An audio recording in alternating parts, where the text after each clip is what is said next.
Bagaimana pelayan sejati bertindak?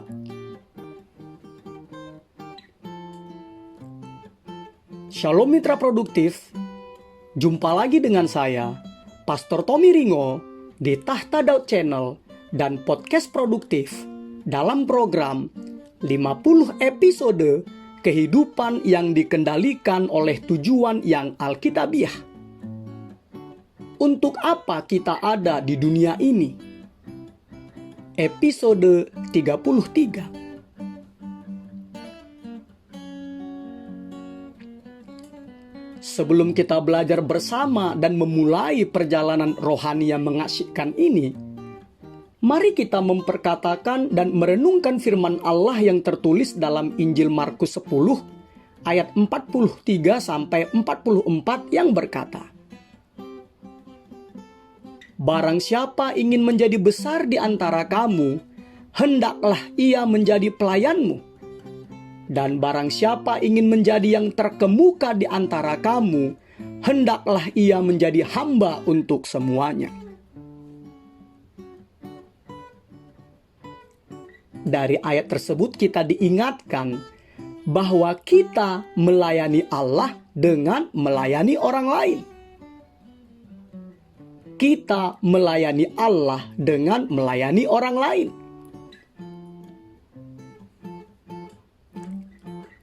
Dunia mendefinisikan kebesaran dari segi kekuasaan, harta, martabat, dan kedudukan. Artinya, jika Anda dapat menuntut pelayanan dari orang lain, berarti Anda telah mencapai keberhasilan. Dalam kebudayaan kita sekarang ini, yang mementingkan diri sendiri dan yang melayani diri sendiri, bertindak seperti seorang pelayan bukanlah sebuah konsep yang populer. Tetapi mitra produktif, Yesus mengukur kebesaran atau kemegahan atau keagungan dari segi pelayanan, bukan karena status. Allah telah menetapkan kebesaran Anda berdasarkan seberapa banyak orang yang Anda layani, bukan seberapa banyak orang yang melayani Anda. Hal ini sangat berlawanan dengan ide atau gagasan kebesaran dunia ini, sehingga kita sulit memahaminya, apalagi melakukan atau mempraktekannya. Ada ribuan buku telah ditulis mengenai kepemimpinan, tetapi hanya sedikit yang mengenai hal tentang melayani atau pelayanan. Setiap orang ingin memimpin, tidak ada yang ingin menjadi pelayan. Padahal Yesus berkata dalam Injil Lukas 22 ayat 27,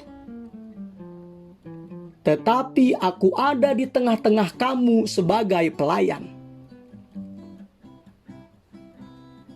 Ini berarti untuk menjadi serupa dengan Yesus, kita harus menjadi pelayan. Begitulah Yesus menyebut dirinya sendiri. Memang mitra produktif, memahami bentuk atau akronim SHAPE Anda, itu kepanjangannya adalah spiritual gift, heart, abilities, personality, experience, seperti yang sudah dibahas di 2 episode sebelumnya, adalah penting untuk melayani Allah. Tetapi memiliki hati seorang hamba jauh lebih penting lagi. Ingatlah, Allah membentuk Anda untuk melayani, bukan untuk mementingkan diri sendiri. Tanpa hati seorang hamba, Anda akan tergoda, lalu dicobai untuk menyalahgunakan bentuk atau shape Anda untuk kepentingan pribadi. Anda juga akan tergoda, lalu dicobai untuk memakainya sebagai dalih, alasan untuk menghindarkan diri dari kewajiban memenuhi suatu kebutuhan. Mitra produktif, Allah seringkali menguji hati kita dengan meminta kita melayani dengan cara-cara yang bukan cara kita dibentuk. Hal ini sangat jelas terlihat dalam Injil Lukas 10 ayat 25 sampai 37, di mana di situ dituliskan seorang imam memang dibentuk atau ditetapkan untuk memimpin upacara keagamaan Yahudi. Seorang Lewi memang dibentuk atau ditetapkan untuk mempersiapkan hal-hal yang dibutuhkan untuk upacara keagamaan Yahudi. Tetapi mereka diperhadapkan untuk melayani di luar bentuk mereka, yaitu menolong seseorang yang dirampok, yang dipukuli sampai setengah mati, dan dibiarkan begitu saja. Ini berarti sekalipun Anda mungkin tidak dikaruniai untuk melakukan suatu tugas khusus tersebut, tetapi mungkin saja Anda dipanggil untuk melakukannya jika tidak ada orang di sekitar Anda memiliki karunia itu. Nah, dalam konteks Lukas 10 ayat 25 sampai 37, ya sebagai polisi atau penyelamat, dokter atau tabib. Memang pelayanan utama Anda seharusnya berada di dalam wilayah bentuk atau shape Anda. Tetapi pelayanan kedua Anda adalah dimanapun Anda dibutuhkan pada saat itu. Bentuk atau shape Anda menyingkapkan pelayanan Anda. Tetapi hati hamba yang Anda miliki menyingkapkan kedewasaan Anda. Ada kemungkinan seseorang yang melayani di gereja seumur hidup, tetapi tanpa pernah menjadi seorang pelayan. Anda harus mempunyai hati seorang hamba. Dan bagaimana Anda tahu bahwa Anda memiliki hati seorang hamba?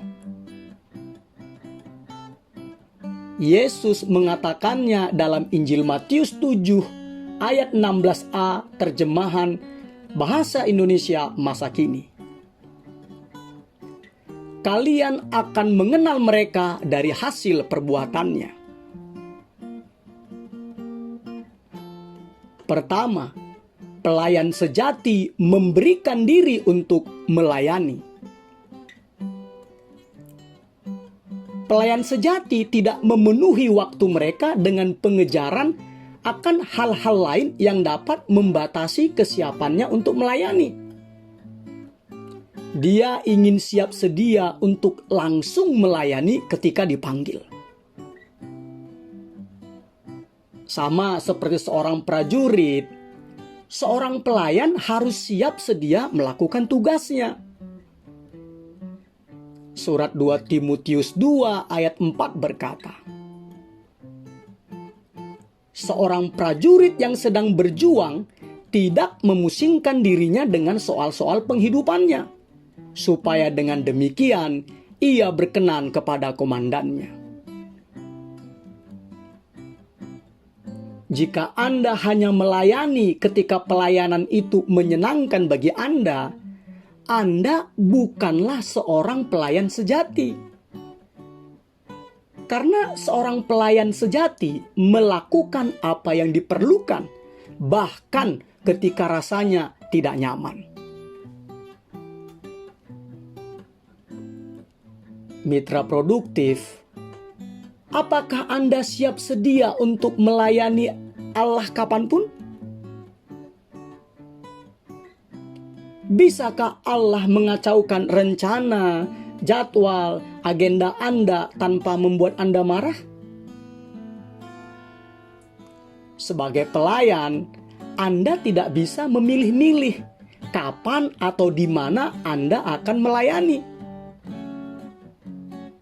Menjadi seorang pelayan berarti menyerahkan hak untuk mengendalikan jadwal Anda dan membiarkan Allah menginterupsi atau menyelaknya kapan saja Allah perlu melakukannya. Jika Anda mau mengingatkan diri Anda sendiri setiap pagi bahwa Anda adalah pelayan Allah, maka interupsi tidak akan membuat Anda frustasi. Karena rencana, jadwal, agenda Anda adalah apapun yang ingin Allah bawa ke dalam kehidupan Anda. Pelayan sejati melihat bahwa interupsi adalah sebagai penugasan ilahi untuk melayani dan senang melakukannya. Karena itu adalah kepercayaan dan kesempatan untuk berlatih dan mempraktekkannya.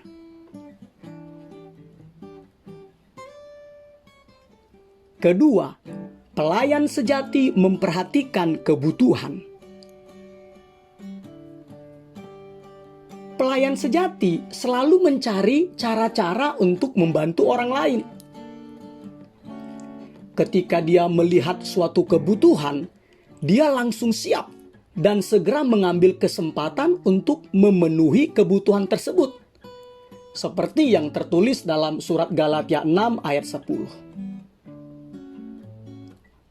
Karena itu, selama masih ada kesempatan bagi kita, marilah kita berbuat baik kepada semua orang, tetapi terutama kepada kawan-kawan kita seiman.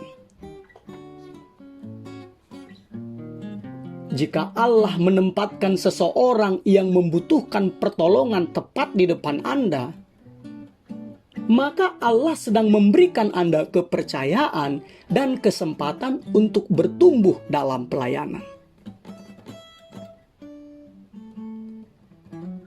Sayangnya mitra produktif, kita kehilangan banyak kepercayaan dan kesempatan untuk melayani karena kita kurang peka dan tidak spontan, kurang sigap. Kepercayaan dan kesempatan-kesempatan besar untuk melayani tidak pernah berlangsung lama. Kesempatan-kesempatan itu segera lewat. Kadang-kadang tidak pernah kembali lagi. Anda mungkin hanya mempunyai satu kesempatan untuk melayani orang itu. Jadi, manfaatkanlah kesempatan itu sebaik-baiknya. Kitab Amsal 3 ayat 28 berkata, "Janganlah engkau berkata kepada sesamamu, 'Pergilah dan kembalilah, besok akan kuberi,' sedangkan yang diminta ada padamu." John Wesley, seorang teolog dan klerikus atau pendeta Anglikan, serta salah seorang pendiri gerakan Metodis, seorang pelayan Allah yang luar biasa, memiliki moto sebagai berikut. Kerjakan semua kebaikan semampu Anda, dengan semua sarana yang bisa Anda pakai, dengan segala cara yang bisa Anda gunakan, di semua tempat yang memungkinkan, pada setiap waktu yang memungkinkan Anda, kepada semua orang yang Anda hadapi, selama Anda mampu. Itulah kebesaran, keagungan, kemegahan. Anda bisa memulainya dengan mencari dan melihat tugas-tugas kecil yang orang lain tidak mau melakukannya. Kerjakanlah hal-hal kecil ini seolah-olah itu adalah hal besar, karena Allah sedang mengamatinya. Ketiga, pelayan sejati melakukan yang terbaik dengan apa yang dimilikinya. Pelayan sejati tidak mencari-cari alasan, menunda-nunda atau menunggu situasi atau keadaan menjadi baik dulu, baru setelah itu melayani. Tidak. Pelayan hanya melakukan apa yang harus dilakukan. Firman Allah dalam kitab Pengkhotbah 11 ayat 4 terjemahan firman Allah yang hidup berkata, "Jika engkau selalu menunggu-nunggu keadaan yang sempurna untuk menabur, engkau tidak akan menuai. Tidak akan ada sesuatu pun yang dapat kau hasilkan." Juga Allah mengharapkan Anda untuk mengerjakan apa yang mampu Anda lakukan dengan sekuat tenaga, dengan apa yang Anda miliki, dan dimanapun Anda berada. Firman Allah dalam kitab Pengkhotbah 9 ayat 10 berkata, "Segala sesuatu yang dijumpai tanganmu untuk dikerjakan, kerjakanlah itu sekuat tenaga." Mitra produktif, pelayanan yang kurang dari sempurna selalu lebih baik daripada niat baik yang tidak dilaksanakan.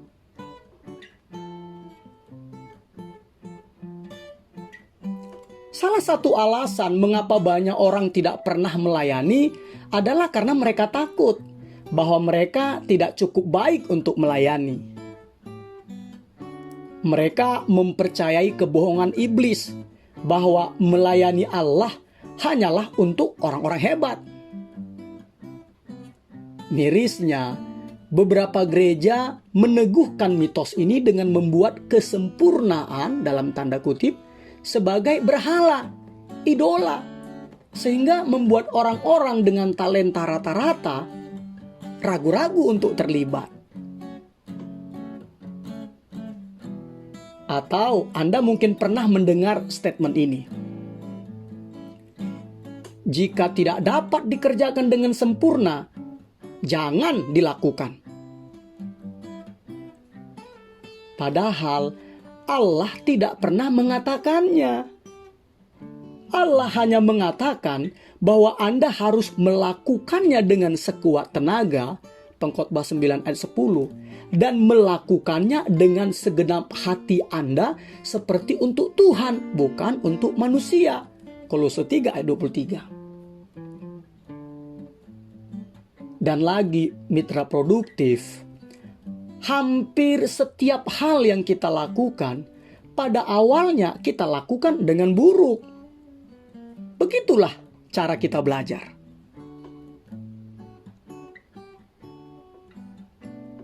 Keempat, pelayan sejati melakukan setiap tugas dengan dedikasi yang sama. Apapun yang dikerjakannya, pelayan sejati melakukannya dengan segenap hati seperti untuk Tuhan dan bukan untuk manusia. Seperti yang disebutkan tadi, tertulis dalam Kolose 3:23. Ukuran besar kecilnya suatu tugas tidaklah penting. Yang penting adalah apakah tugas itu perlu untuk dikerjakan.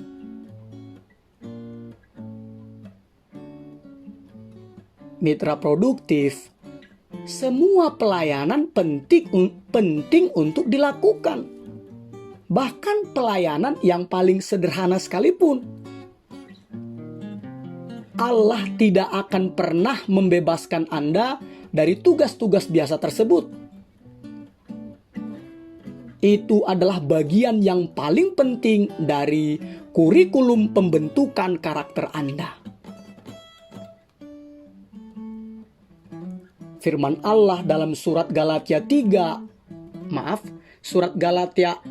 ayat 3 terjemahan New Living Translation berkata, "Jika kamu mengira kamu terlalu penting untuk menolong seseorang, kamu hanyalah menipu dirimu sendiri. Kamu benar-benar bukan siapa-siapa." Dalam pelayanan biasa dan kecil, sekali lagi maaf ya, dalam pelayanan biasa dan kecil inilah kita bertumbuh menjadi serupa dengan Kristus. Ketika kita setia dalam perkara-perkara kecil, maka kita akan diberikan tanggung jawab dalam perkara yang besar. Matius 25 ayat 21 dan 23.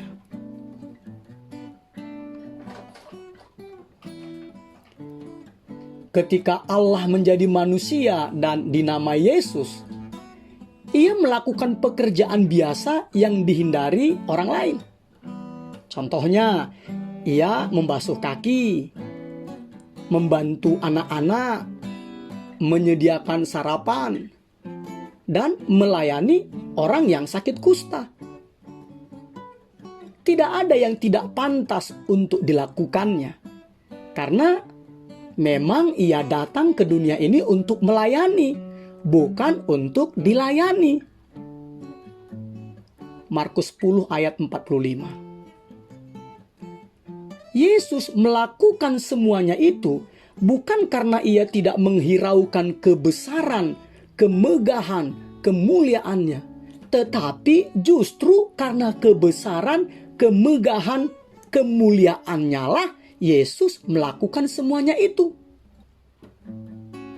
Dan Yesus mengharapkan kita untuk mengikuti teladan yang telah ditunjukkannya itu. Yohanes 13 ayat 15. Tugas-tugas kecil seringkali menyingkapkan hati yang besar. Hati hamba yang Anda miliki tersingkap dalam tindakan-tindakan kecil yang tidak terpikirkan orang lain. Seperti ketika Paulus mengumpulkan ranting untuk api unggun agar semua orang merasa hangat setelah kapal mereka karam. Kisah Para Rasul 28 ayat 3. Paulus juga lelah sama seperti yang lain, tetapi ia tetap melakukan apa yang dibutuhkan orang lain. Tidak ada pekerjaan yang terlalu rendah atau terlalu hina jika Anda memiliki hati seorang hamba.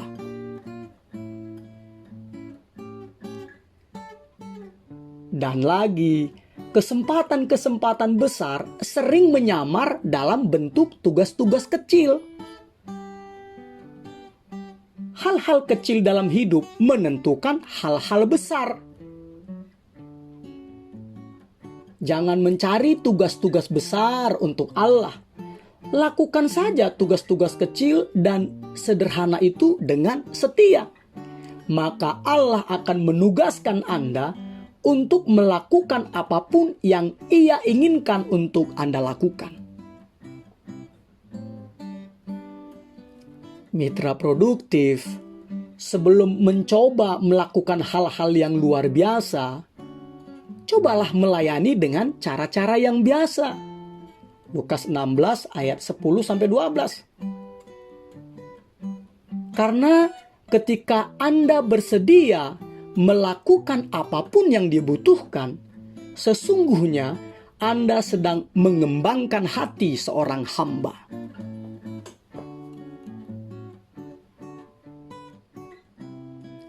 Kelima, pelayan sejati setia pada pelayanannya.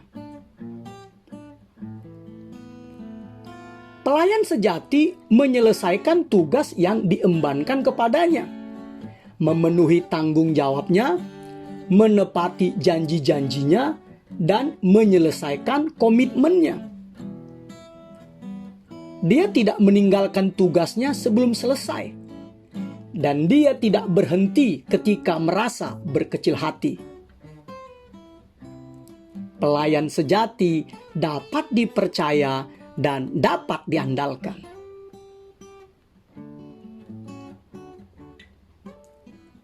Alkitab menuliskan bahwa kesetiaan adalah kualitas yang jarang ditemui. Mazmur 12 ayat 2, Amsal 20 ayat 6, Filipi 2 ayat 19-22. Mirisnya, kebanyakan orang tidak mengetahui arti komitmen, sehingga mereka membuat komitmen sambil lalu, kemudian mereka melanggarnya untuk alasan yang sepele tanpa merasa ragu, merasa bersalah atau menyesal. Padahal komitmen adalah perjanjian atau kontrak yang mengikat untuk melakukan sesuatu sesuai dengan kesepakatan bersama sebelumnya.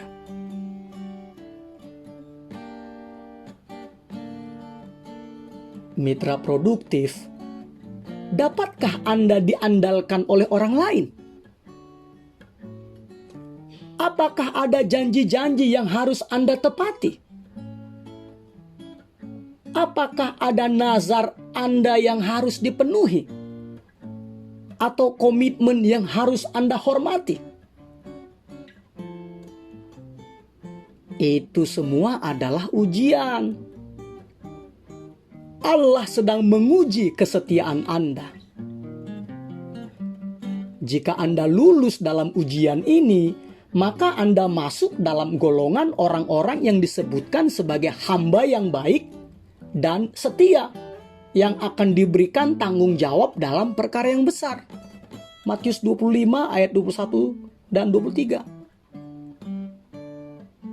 Bahkan lebih dari itu, Allah telah berjanji untuk memberikan Anda upah untuk kesetiaan Anda di dalam kekekalan. Wahyu 2 ayat 10. Dan lagi, pelayan yang setia tidak pernah pensiun. Dia melayani dengan setia selama dia hidup. Mitra produktif, Anda dapat pensiun dari karir Anda, tetapi Anda tidak akan pernah pensiun dari melayani Allah.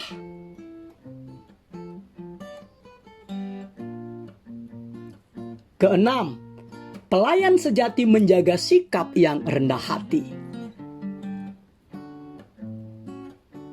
Pelayan sejati tidak mempromosikan diri atau menarik perhatian pada dirinya sendiri.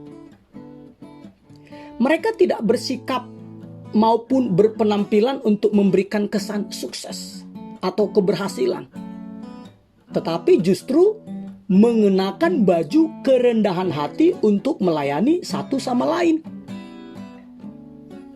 1 Petrus 5 ayat 5 terjemahan Today's English Version. Jika pelayan sejati dikenal karena pelayanannya, dia dengan rendah hati menerimanya. Tetapi dia tidak membiarkan ketenaran atau kepopuleran mengalihkan perhatiannya dari tugas-tugasnya.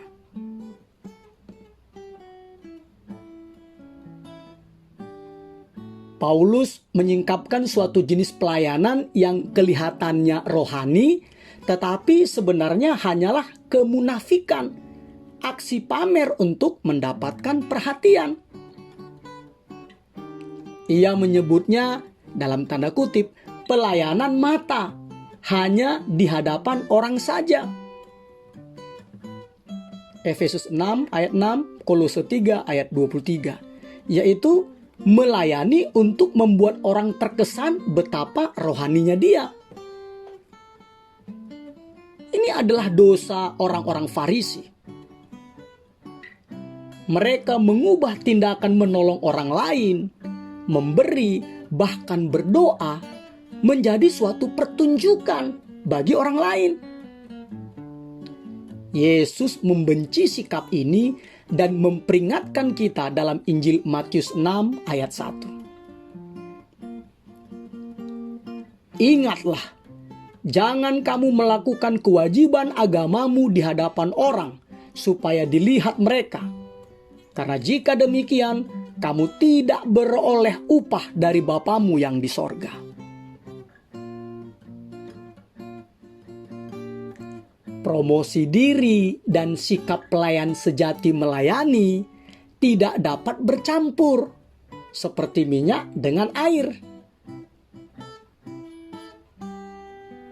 Ketika pelayan sejati bertindak melayani, ia melayani bukan untuk mendapatkan penghargaan dan pujian dari orang lain, tetapi untuk mendapatkan perkenanan dan upah dari Tuhan yang dilayaninya, yaitu Yesus Kristus.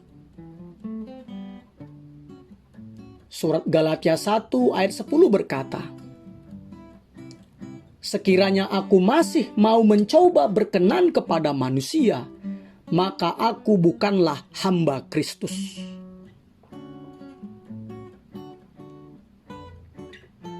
Anda tidak akan menemukan banyak pelayan sejati yang menjadi pusat perhatian.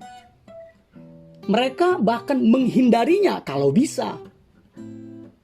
Mereka puas dengan melayani secara diam-diam di bawah bayang-bayang.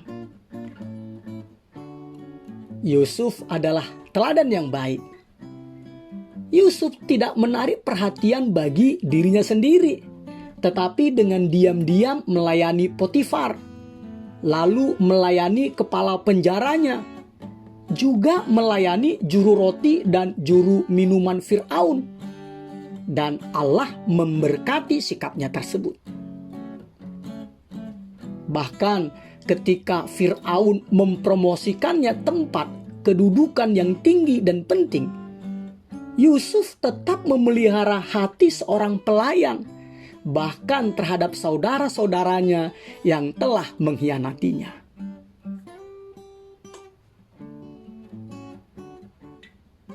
Sayangnya, banyak pemimpin masa kini memulainya sebagai pelayan, tetapi berakhir sebagai selebriti. Mereka menjadi kecanduan akan perhatian dan pengakuan, tetapi tidak menyadari bahwa selalu berada dalam sorotan, seperti disorot dengan lampu sorot, akan membutakan Anda.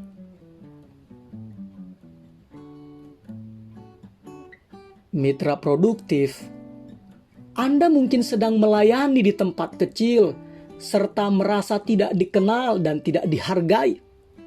Tetapi sadarlah bahwa Allah menempatkan Anda untuk suatu tujuan.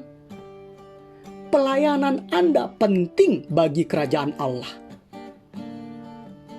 Karena itu, tetaplah tinggal di tempat di mana Allah menempatkan Anda sampai Allah memindahkan Anda ke tempat yang lain. Janganlah berkecil hati ketika pelayanan Anda tidak diketahui atau dianggap remeh. Teruslah melayani Allah dengan setia. Karena pelayanan yang paling penting seringkali adalah pelayanan yang tidak terlihat. 1 Korintus 12 ayat 22-24.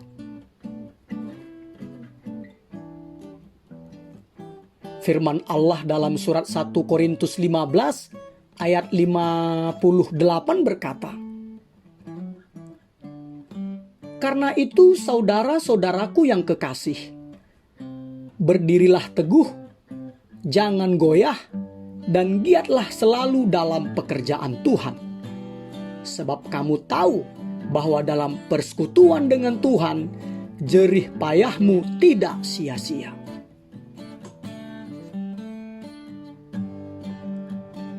Bahkan pelayanan yang paling kecil dan sepele sekalipun, itu diperhatikan oleh Allah dan akan mendapatkan pahala atau ganjarannya. Seperti yang Yesus katakan dalam Injil Matius 10 ayat 42. Dan barang siapa memberi air sekali lagi ya. Dan barang siapa memberi air sejuk secangkir saja pun kepada salah seorang yang kecil ini, karena ia muridku, aku berkata kepadamu, sesungguhnya ia tidak akan kehilangan upahnya daripadanya. Episode 33. Berpikir dan merenungkan tujuan hidup saya. Nilai-nilai atau prinsip-prinsip yang harus dipikirkan dan direnungkan. Saya melayani Allah dengan melayani orang lain. Ayat untuk diingat, Matius 10 ayat 42. Dan barang siapa memberi air sejuk secangkir saja pun kepada salah seorang yang kecil ini, karena ia muridku, aku berkata kepadamu, sesungguhnya ia tidak akan kehilangan upahnya daripadanya. Pertanyaan untuk dipikirkan dan didiskusikan. Dari keenam karakteristik pelayan sejati, yang manakah yang memberikan tantangan terbesar bagi saya?